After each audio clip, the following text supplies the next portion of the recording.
শুভ দুপুর বন্ধুরা। দেখো আমার আজকে রান্না। এখানে দেখো ডিম আলু সিদ্ধ একসাথেই মাখিয়ে নিয়েছি, আর এখানে ডাল সিদ্ধও মাখিয়ে নিয়েছি।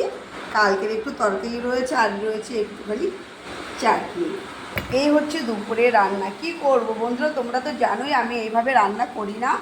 কদিন ধরে বাড়িতে প্রচুর প্রচুর কাজের চাপ থাকলেও তবুও কিছু না, ডাল তরকারি ভাজা কিছু আমি রান্না করতে পেরেছি।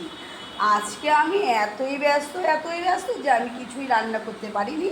হাজব্যান্ড বলল যে ঠিক আছে, গরম গরম ভাত করো, ডিম আলু সিদ্ধ দিয়ে দাও, ডাল সিদ্ধ দিয়ে দাও, হয়ে যাবে। আর ঘি তো সাথে থাকবেই। কি বলবো, দেখো আমি গরম গরম একদম গরম গরম ভাত করেছি। সিদ্ধ ভাতে গরম গরম গরম ভাত না হলে ভালো লাগে না, ভাত দিয়ে ধরে নিয়েছি। আর আমি এই মাত্র সিদ্ধটা মাখিয়ে নিয়েছি, আলু সিদ্ধটা। আর দেখো ডাল সিদ্ধ। কিছু করার নেই, সব দিন তো সমান হয় না। আর সামনেই পুজো, পুজো মানে প্রচুর কাজ।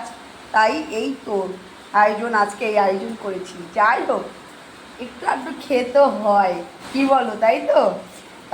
দিদি ভাই দাদা ভাইদের বলছি, তোমাদের নিশ্চয়ই দুপুরে খাওয়া হয়ে গেছে। আমাদের একটু খেতে আজকে একটু লেটই হচ্ছে, ওই যে বললাম প্রচণ্ড ব্যস্ত ছিল।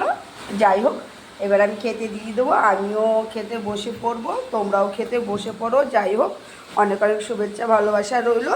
আর আজকের রান্নাটা অন্য দিনের থেকে আজকের রান্নাটা কেমন হয়েছে প্লিজ সবাই একটু জানিও, কমেন্ট করে। আর যদি ভালো লাগে শেয়ার করো। টাটা।